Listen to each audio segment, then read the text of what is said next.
What is up, guys? Well, it is officially spooky season. September is behind us, and we are now in October. So it's time to talk about all of the new release films that I watched in the month of September for 2024. And I was able to squeeze in 14 brand new films. A number of these I checked out at this year's Fantastic Fest. And if you're chomping at the bit for my ranking of all 25 films I saw at that festival, that's going to be dropping tomorrow. So please keep your eyes peeled for that.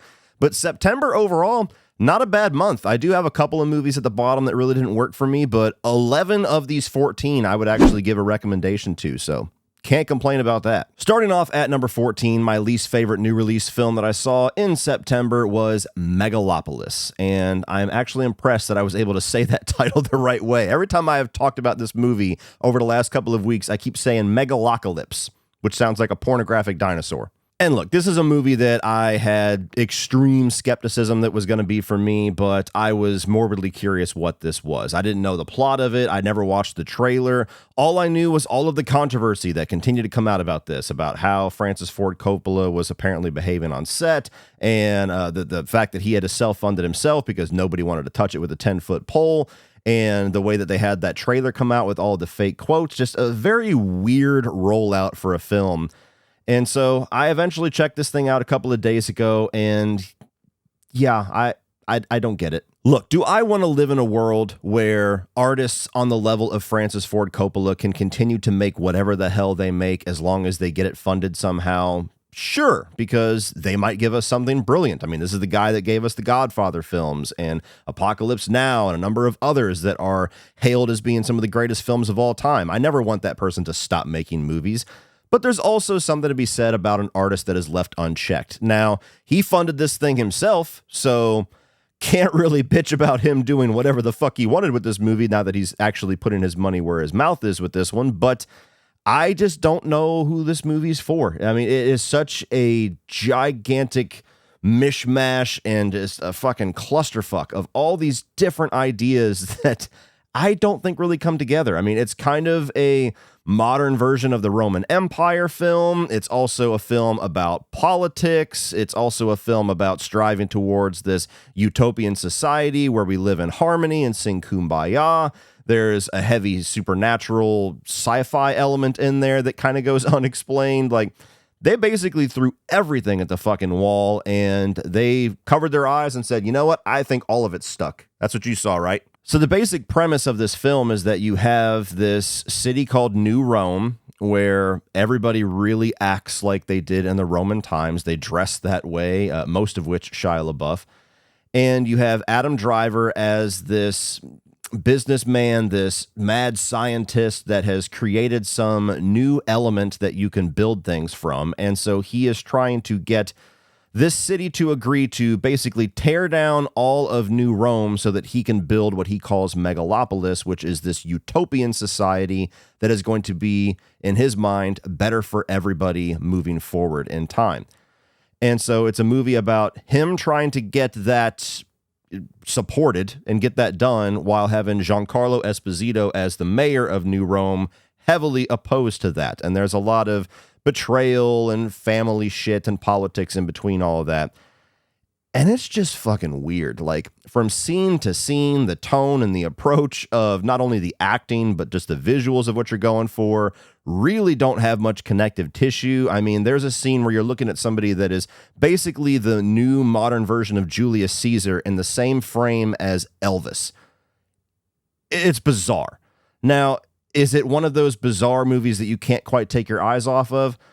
Through some of the runtime, there was a lot going on where I just felt lost. I felt confused. I was like, I don't know what this movie's trying to say. I don't know where we're going. I'm not even really comprehending the plot. And so if I did not cover movies for a living and have a hard rule that I never walk out of films, if I was just watching this as a regular movie fan, I probably would have left because it was just doing nothing for me. But there are some things in here that was interesting. Like Shia LaBeouf, as much as a weird character in real life as he is seemingly the only person that kind of knew what movie they were making. He is very animated and over the top and weird and quirky. So he was kind of fun to watch. Aubrey Plaza is basically playing this ruthless slut. And it was entertaining watching her do that. I think that she had fun in that role. So she was fun to watch, and her kind of manipulating all these men. Adam Driver and Giancarlo Esposito and a number of these other actors, I'm not going to say they did a bad job because they never do a bad job, but they're kind of doing what you expect from them. So they didn't stand out as much. But by the end of it, it's just a movie where I'm like, I don't know who this is for besides Francis Ford Coppola. Again, he funded it himself. He did all this himself. I think he sold a winery or something to make this movie. So I'm not going to say like what the fuck is wrong with the studio that greenlit this, because he got it made. He made it a reality. This is something that he wanted to do and he fucking did it. So cool, good for you. But that doesn't mean that I have to like it, because I certainly don't. And I can't think of a single person that I could recommend this to that wouldn't walk out with the same exact feelings and emotions that I did, which is, what the fuck? Coming in at number 13, and I hate to put this movie this low because it's got my girl in it, The Well. The Well is a film that I have known about for quite a while. Anybody that follows Lauren Levera on social media, she's promoted it pretty heavily, especially in the first half of this year, maybe even part of last year. So I've had my eye on this movie for a while. It is an Italian horror film. And the basic premise here is that you have Lauren Levera, who is playing this art restoration expert who is brought into this Italian village to restore this ancient painting. And the more that she works on this painting and restores it to its former glory, the more that you feel this evil entity within this Italian village and this Italian castle, basically, that she is in, rising up and rejuvenating alongside the painting.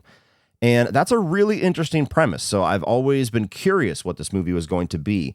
And I still think the premise is great, but the execution of that story is where I had my issues. Now, Lauren is great in it. She's the reason to watch it. She's the best thing the movie has going for it. But the way that they execute the story is that you have basically two films. You have Lauren Levera's movie, where she is restoring this painting, and there's some creepy imagery and some creepy sounds, and things are increasingly getting tense and eerie as she is doing her job and having apparitions and fever dreams and hallucinations and things like that at night. And then you have this other film that we're cutting to here and there, where you have this guy that looks straight out of the Insane Clown Posse, who has these people locked up in this dungeon. And one by one, he drags them out, brutally murders them, and throws them down this well to feed something. And the movie just kind of cuts between those two stories for the majority of the runtime. And it's never really clear until the last 15 minutes or so what these stories have in common, how they're converging, how they are telling the same story. And so a lot of the movie, I was kind of impatient and frustrated, is not really understanding how these pieces fit together. Eventually, when they do come together, I guess it makes sense for the story that they're telling, but it kind of just feels too little too late. And there's certain aspects of the story where I just didn't quite buy certain things about it. And I can't tell specifically without spoiling the film, but it didn't quite make sense to me, some of the importance of this painting in regards to some other things that were going on. And ultimately, the way the movie ends, it teases where things are going to go in this story. And I'm like, shit, can I watch that movie? Because that movie seems kick-ass. I'm interested in that. But you only get that for about 3 minutes. So I hate to put it this low, because I love Lauren Levera to death, and I want to support everything that she does. And as I said, she's great in this. I just didn't think the movie itself was all that good. Didn't work for me. Coming in at number 12 was possibly the biggest disappointment this month, and that is the 4:30 movie. This is the new Kevin Smith film.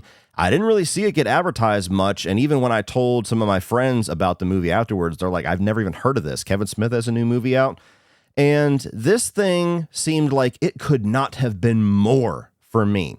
You have Kevin Smith that's essentially trying to do this 80s coming-of-age movie, telling the story of these 4 high school kids that are spending the day at the movie theater. And it's a story about like love and friendship and discovering yourself, all through them just walking into a bunch of different movies throughout the day. And I'm like, hell yes. Like, that story sounds like something I should love. And with Kevin Smith's sensibilities, I'm definitely going to love this. And seemingly most people do. So I'm definitely on an island with this one. I just didn't think that anything they were going for in this movie really hit for me. I didn't really get into any of the characters. I didn't really buy into the romance side of it so much, wasn't invested in it. A lot of the jokes and the humor they were going for fell flat for me. There's a lot of meta movie and TV jokes in here where they're kind of commentating on things of today back in the 80s. Like they're talking about Star Wars and somebody makes like an offhand comment like, yeah, like what are they going to do? Like make a whole bunch of TV shows that nobody cares about? They're just going to stick to movies, right? I'm paraphrasing, but you get a number of those types of jokes where it's like, I see. Yeah, they're definitely doing that now. It is stupid. And it just didn't land. It just felt almost too on the nose. And so I wish I could tell you that this was awesome. Like when I walked into this, I was really hoping and expecting this was going to be one of my bigger surprises of the year. And since I hadn't seen it advertised, I was going to be able to do this review of it and tell everybody about this awesome movie that they're sleeping on. And I just walked out not really enjoying it all that much. So it sucks, but yeah, the 4:30 movie just, it didn't work for me. Now, from here on up, these are all movies that I would give a positive review to. So coming in at number 11 is a movie that I actually just watched today, and that is a film called Beezel. Now, this is a movie that was not on my radar until I was at Fantastic Fest, and a number of my horror TikTok friends were kind of hinting about this movie, as well as a few others, which the title just stuck in my mind. And then I had somebody contact me through email, wanted to know if I wanted to cover it. And so I said, sure, send me a screener, and if I'll throw it on my September movies ranking. And I dug what this movie was going for. It's an interesting mix of a straightforward haunted house witch style movie with also having some found footage elements, but not so much found footage that it turned me off, because as a lot of you guys know, not a big found footage guy. So what you have here is you have this house where there is this ancient evil witch demon monster type thing in the basement, and it's essentially telling these three stories in these three different eras of people that live in this house that are either aiding this entity, this witch down in the basement, in getting sacrifices, or are falling victim to this witch. And I thought that was an interesting thing to do, to kind of have almost an anthology vibe to it, where you get three very distinct stories with different characters, and they're going for different things, all kind of telling different points of the same story. I thought that a lot of the practical effects with some of the gore, the little bit you get here, as well as the design of the witch Beezel, was pretty impressive. I think that there are some very solid scares here, especially in the second story. I thought that one had the best scares. I think that the tone and the approach of all three stories were different enough where you very distinctly get three kind of horror movies in one. The only thing that held it back for me is that I didn't really care for the third story at all. And one of the actresses in the third segment is actually the co-writer of this film, and I think her husband is the director. So that's a shame, but it's just the way that they have these two characters who's a married couple. I just didn't like the way that they were written. They were written to be very unlikable people, especially the husband. And I just couldn't really invest in their story or their peril, survival, their marriage, anything that they were really exploring in this third story, because I just didn't like them as characters. So that held it back quite a bit. The fact that the movie kind of ended off on a bit of a down note for me, but I do recommend this, and a lot of you that like found footage and anthologies and movies of this even more than I do, I think you'll actually have a really good time with it. So thought that one was pretty damn solid. Coming in at number 10 is going to be Apartment 7A, and I saw the premiere of this at Fantastic Fest, and this is the Rosemary's Baby prequel that is now on Paramount Plus. And I had lower than low expectations for this, because the last time that Fantastic Fest had a premiere of a Paramount Plus prequel that gave us a big swag bag before the movie started was Pet Sematary Bloodlines, and I did not enjoy that movie at all. So I walked into this one with low expectations, and I got to be honest, it really was significantly better than I thought it was ever going to be. Still had significant issues with it, but I thought it was pretty damn solid. I think if you like Rosemary's Baby, or even if you love it, you'll get a decent time out of this one. I think that the performances are great. I think that Diane Wiest, especially, her take on Minnie is very, very entertaining. And she was the best part of the movie for me. I think that it's shot very well. I think that it's directed well, especially in some of the more dream-like sequences. There's a dancing, like Broadway element to this movie that makes it a little more standout to the original Rosemary's Baby, gives it a little bit of its own vibe. And those segments of the movie I thought were done really well. The issue with the film is that it's a prequel that functions as a soft remake. You have essentially the same exact story. This woman that is brought in, that is groomed by these people, these Castevets, and these people in this this Bramford building, and gets impregnated with the Antichrist. And so it's kind of going beat for beat through the same exact storyline and the same exact reveals of the original film, just not done nearly as well. And the reveals especially, I don't feel like were done subtly in the least. There's literally a scene where she opens a book, she sees the necklace that she has been given tied to some demonic shit, and the very next page shows a woman giving birth to this demon. And it's like, well, kind of hard to misinterpret those images. And unfortunately, like the majority of horror prequels, you know exactly where things are going to end. Like, you know this character's fate from the first film. And so it takes a lot of the tension, it takes a lot of the suspense out of it when you already know from the frame one what the end of this film is going to be before the credits roll. So solid. Can't say that I think it's a movie that necessarily needed to exist. Coming at number 9 is going to be Beetlejuice Beetlejuice. And I enjoyed this film, but man, I wish it could have been so much better. It just felt like 2 Beetlejuice sequels kind of mashed into one. Now, I'm not a big Tim Burton guy. I can count on one hand how many movies of his I genuinely like. One of them is the original Beetlejuice. So I actually started finding myself getting really excited and very optimistic about this the closer we got to the release date. And I did have fun with this. If I was going to add a finger to the amount of movies of his that I like, this one would be number 6. But while you have Michael Keaton having a blast, while you have Catherine O'Hara having a blast, while I think that the visuals and the aesthetics and the effects work, both practical and digital, work very well to recreate the vibe and the look of that original film and the charm of that original film, narratively, this thing's a bit of a mess. There's about 4 or 5 different storylines going on, 2 or 3 of which I'm really invested in, but all of them feel shortchanged to make room for the other one. You have Monica Bellucci in here as this villain, and she's introduced in this badass scene, and you're like, hell yeah, what is she going to bring to this? Absolutely nothing, because she just floats into the background for the next hour and a half and then just shows up right at the end of the movie for basically a glorified cameo. You have this really interesting storyline going on with Jenna Ortega's character and this boy that she befriends that gets really interesting on a dime and then just gets closed off on a dime. And you're like, what the fuck? Why can't we explore that a little bit more? So story-wise, this one let me down quite a bit, but it was still fun.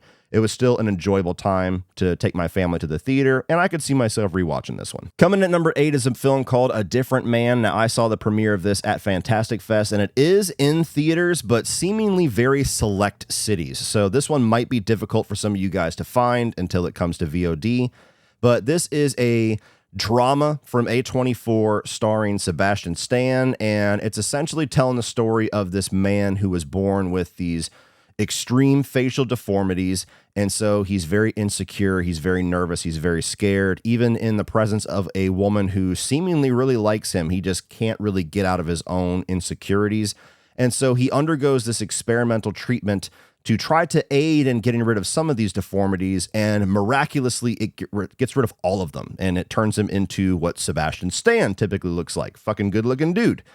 And so the story picks up where now seemingly he's getting all the things that he's always wanted. He's got confidence. He's got some popularity. He's got a great career. He's confident with women. And then he meets a man that had the same exact facial deformities that he had, that is able to get all of the things that Sebastian Stan always wanted despite his deformities, because he actually is confident and is comfortable in his own skin. And so it goes into some very interesting and dark places after that.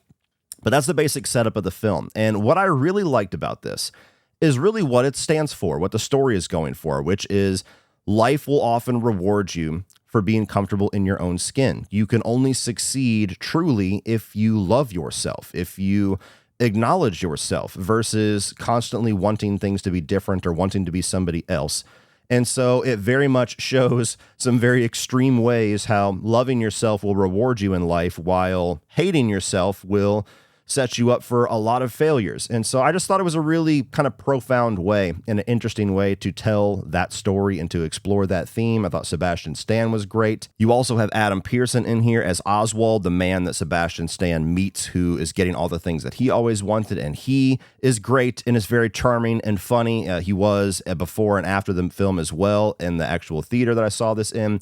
So this is a movie that it's not going to be for everybody. It's certainly a slower movie. It's not it doesn't have a lot of like standout, like shock action scenes, anything like that. This is a drama in every sense of the word, but I just thought it was a really interesting story that I think ultimately tells us something very important. Coming at number 7 is a movie called Azrael, and this is a film that premiered earlier this year at South by Southwest. It was at Overlook Film Festival, but I missed it at the festival, so I just saw this about a week ago.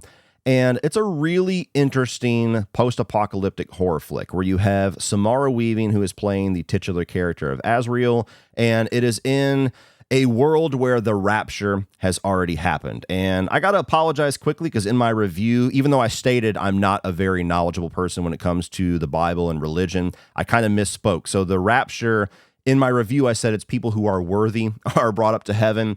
And while I don't necessarily think I was completely wrong in what I was saying, essentially I had a couple of Christians say, look, it's not that they're worthy, it's that they're saved. Whoever accepts Jesus into their heart, they're the ones that go to heaven. So just wanted to kind of clarify that really quick. So you have the rapture, an event that has already happened. Everybody that has accepted Jesus is brought up into heaven. Everybody else is left on earth, and those are the people that we are following. You have Samara Weaving, you have her love interest, and then you have a bunch of other people who are seemingly in like this ferocious cult. And I don't want to call it a gimmick, but the thing that kind of makes this movie a little different is that in light of them not being brought into heaven, they have severed their vocal cords to renounce their sin of speech. So it's a film that has no dialogue. So the characters aren't able to interact with anything other than facial expressions and physical expressions. And the story you're going on is that this cult is trying to sacrifice Samara Weaving to these monsters, essentially, that live out in the woods among them, called the Burnt People or the Burnt, and they are very similar to the cave dwellers in The Descent. And she escapes, and so it's a chase film where this cult is pursuing her throughout most of the film, and then eventually she takes the fight to them. Now, it's somewhat of a short film. It's only like an hour and 18 minutes, so it's a very tight, fast-paced experience, which I appreciated. There's a lot of really interesting, creative things being done with scripture, with biblical stories and terminology to kind of create their own unique version of lore. And, of course, Samara Weaving is awesome. Like, if we just want to make a subgenre of horror called Samara Weaving covered in blood, kicking ass, I will be there for everyone day one. So I dug this movie and what it was going for. I thought that it was definitely worth checking out. But the no dialogue style of it certainly holds it back, especially with a film that is so rich in lore. You leave the movie really hungry to know more about this lore and to know more about these characters and more about this world, and they kind of handicap themselves in a way where you're not able to learn much about it. You have to pick up certain things yourself. A lot of it, I actually had to read an explained article, which is something I never do, to understand kind of the biblical ties and who Azrael was, and some of the things that happened in the third act, especially that wasn't very clear for me. So it's a movie that I think does absolutely have a handicap because of its chosen style, but it's worth checking out. I had a good time with it. Coming in at number 6, we have Rebel Ridge, and this is a film that dropped on Netflix over the past month, and I feel like I'm kind of in the minority on this one because everybody else that I've seen talk about this one, it's like one of their favorite movies of the year. It's at the top of their September rankings. It was a film that the couple of people that recommended it to me really were like enthusiastically praiseworthy of it. And I dug it. I didn't love it. And I think part of that is because my expectations were set up incorrectly. Everybody kept telling me this was like the action film of the year. And they were telling me it's like First Blood. So I'm picturing First Blood, I'm picturing Rambo, kicking ass, action, modern action, hand-to-hand combat, shooting, whatever else you can get in there. And I really wouldn't call this an action film. This is more of a drama with some thriller elements. There's definitely some action. There's a very short and kind of a mild action scene about 30 minutes in. And of course it ends with a decent sized action scene where you have some shooting and some combat and everything. But the majority of this movie is not an action film. So perhaps that's why it's a little lower on my list than some people.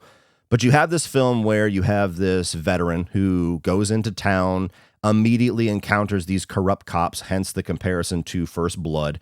And he's essentially trying to get this money to the courthouse to bail out his cousin before he ends up in prison because he testified against some mob boss, and he knows if he ends up getting to prison, he's going to get killed.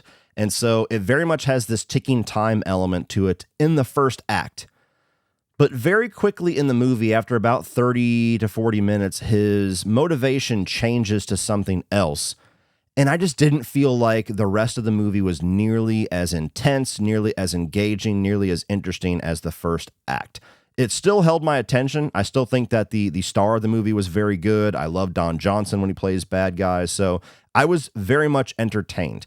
But I felt like the movie got less interesting as it went along. And you get into this corruption plot line regarding the small town police force, and all of the different reveals that we were getting just weren't really all that compelling to me. And so I definitely recommend checking this out, especially if you like things like First Blood, but just temper your expectations on how action-packed and how much forward momentum you're going to get in this film, because it's definitely more of a slow burn drama thriller than what I would call an action film. Coming in at number 5 is going to be Never Let Go, and I seem to be one of the only people who really enjoyed this film. Most people I'm talking to didn't really care for it too much. This is the new film by Alexander Aja and stars Halle Berry. They had their premiere at the Fantastic Fest, and so I got to see it, got to interview Halle Berry very briefly, and so it certainly was an exciting start to the festival. But what I liked about this film ultimately is that it's a story that you can interpret multiple different ways. I think that they did a really good job at crafting everything where you could take it at face value, you could take it as a commentary on a variety of different things. And everybody that I have talked to that walked out of this film has all kind of interpreted it in a different way. And I think that that's interesting. I think that that's exciting. That makes a movie that's very fun to talk about for me. So that was the thing I liked about it the most. You have Halle Berry here, and she is isolated in this cabin in the woods with her 2 children, and she has raised them with this belief that they are safe within their house, and if they have to go out to get food or supplies, as long as they are tethered to their house with a rope, they are safe from this evil entity that lives out in the world that is constantly trying to corrupt them. And so it's a very interesting concept. I think that Alexander Aja visualizes it very well. It creates this paranoia, and it also creates this sense of distrust among the 2 boys as well as the audience, where one boy, very devout to his mother, very much believes in everything that she says, and the other one absolutely pushes back and calls bullshit. And you as an audience member will find yourself teetering back and forth throughout the film on whether you believe Halle Berry or you think she's just a fucking nut. And I just really appreciated how they did that. There's some interesting little twists and turns as far as the way the movie goes that I did not expect, that certainly perked me up, like, oh, wow, where's it going to go now? I think there's some creepy imagery in there. All 3 of the main performances are great. And so, aside from certainly an argument that I can understand that because things are so unanswered in the film that maybe it tries to have its cake and eat it too with being so open to interpretation. I think that that's a valid issue to be taken with it, as well as the way that the movie wraps up. But overall, I just found it to be a really interesting movie to experience and talk about. So I dug it. Coming in at number 4, a nice surprise, Transformers 1. This was one that I didn't think I was going to get a chance to see. The trailers really didn't sell me on it at all. I think it was terribly marketed, which is unfortunately the reason why it's not doing very well at the box office, I would assume. But I had some free time, and my kids were off school because of this hurricane fallout down here in the Southeast. So I took them to the movies the other night to go check this out, and I really enjoyed this movie. I think it's easily the best Transformers film. Not that that's a high bar. I really enjoy the first Transformers film by Michael Bay. I really dug Bumblebee. I had fun with the Beast Wars one that came out last year or the year before. But to me, this one was easily the best one because it's actually focused on the Transformers. They're not the side characters, they're the main characters, and it takes place on Cybertron. It gives context to how they became the Autobots and the Decepticons, what caused the feud, the initial friendship between Optimus Prime and Megatron. All of that stuff I thought was really interesting. And I like the animation style in here. I think it had a solid sense of humor. The scene where they see something scary and Bumblebee just about faces and starts running a good 3 seconds before anybody else reacts, I thought was hilarious. And I actually was really captivated with the initial friendship, the divide that starts to happen throughout the film, and then the eventual rivalry that happens between Optimus Prime and Megatron. I thought it was really good, captivating stuff. So I'm not usually a guy that's all that excited by animated films. I can never really tell you why. It's just, I don't know. There's some really good ones out there, but I just never really get all that excited about them. This one, I highly encourage you, if you like Transformers, even if you didn't like all the movies before now, this was a really good time, and I actually look forward to checking this one out again. Coming in at number 3 is going to be Speak No Evil. a movie that is easily going to end up on my most surprising of the year list at the end of 2024. I didn't expect shit from this. I'm not really all that much of a fan of the original film that came out 2 years ago. I think that it's well made. I think that they made the movie that they sought out to and did a great job of it. But for reasons that I don't want to get into as far as spoilers, ultimately what that movie does and what it's exploring, I just can't enjoy. It just turned me off. It angered me. It pissed me off throughout the entire film, which was the intent, but I just didn't enjoy the experience. I didn't value the experience of watching that original film. So that added in with the fact where I'm like, do we really need an American remake of a film that's predominantly in English, that is less than 2 years old, and it's going to be made by Blumhouse? Like, you can't really tell me anything else to make me less excited for this. And I went to go check this thing out, and I'll be damned, I vastly prefer this to the original film. And I totally understand why a lot of people don't. I think that that's a very understandable stance to take, because this very much is the Americanized, quote unquote, sanitized version of this story to an extent. But I just value the experience that this brought. This is something that I could enjoy rewatching, that I'm actually probably going to rent it on VOD tonight and watch it with my wife, because she had the same feelings I did on the original, and I think she'll prefer this one as well. You have James McAvoy in here that is just awesome at playing charismatic bad guys. You have Mackenzie Davis in here that I thought was really good as well, and finally kind of brought in this element of somebody that is calling out all of these very weird interactions, and that was refreshing. I think that the different direction that it takes in the third act was refreshing, and I think that it makes this movie have a merited existence, because it's not just going beat for beat, shot for shot as the original film. It follows that for the first 2/3 and then takes a hard left turn and goes in very different places. So that was actually nice and surprising, and I think that even if you much prefer the original film, I think that you could still enjoy this version, because it gives you kind of an alternate reality experience. It's kind of like the B-side story to the A-side. So it's one of those remakes that I actually feel really adds something and has a really respectable place alongside the original film. So I really dug this one. You know, there's still some elements to it that didn't completely work. Of course, there's some elements in the third act that feel a little too safe, even though I prefer the more American version. It feels a little more cliche, a little more predictable by the end of it, but I dug this one, had a good time with it, and I actually look forward to rewatching this, which I am shocked to say. Coming in at number 2, we have The Wild Robot, which oddly enough also premiered at Fantastic Fest. Such a weird movie to have at that festival, but I actually value the fact that they played it, because it was a nice change of pace. It was a nice little breath of fresh air to have in there amongst all these other really weird, trippy sci-fi and horror films. To walk out of something like Terrifier 3 and then the next day walk into The Wild Robot. Yeah, very different little tones and approach there. But I really dug what they did here story-wise. This is a movie that is ultimately commentating on parenthood and foster parenting and what it means to love and be a mother. And I just really dug everything that it was exploring. As a parent, when you do those types of themes and storylines well, it really is touching for me. And so I highly enjoyed what they were going for here. You have this robot that is just meant to kind of be a servant, kind of like an Alexa with arms, basically. And you have, it crash lands on this wilderness planet where you have all these wild animals. And while this robot is stuck on this planet, she is essentially struggling to find her purpose. She's struggling to fulfill her purpose because there's nobody there that needs her to fulfill these tasks. And the way that she ends up finding a purpose is that she comes across this goose egg that hatches. And so you have this baby goose that doesn't know how to fly, doesn't know how to, to do anything that a goose needs to do. And so she takes this mother role as her purpose and protects it from the elements and tries to train it and tries to, study the land and study how other gooses are doing it. And very cute sequences where you have a robot trying to show a baby goose how to flap its wings and things like that.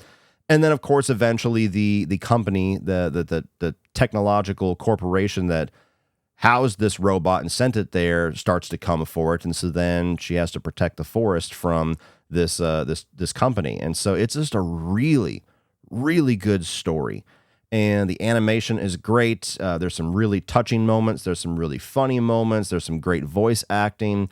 I think it's easily DreamWorks' best movie since maybe the first two Shrek films. Not that I've seen them all, but I've seen quite a few, and this is one of the best ones. So again, as a guy who's not really all that excited about animation more times than not, you've got some really good picks in theaters right now. If you dig animation, can't go wrong with Transformers 1 or The Wild Robot. They're both fantastic. But coming in at number 1, a movie that came out of nowhere for me, and that is The Substance. Now, you know a movie is fucking wild or crazy or batshit insane when I'm at Fantastic Fest and I'm dropping early reviews of movies like Terrifier 3 and Heretic and these movies that seemingly have a lot of buzz and hype behind them.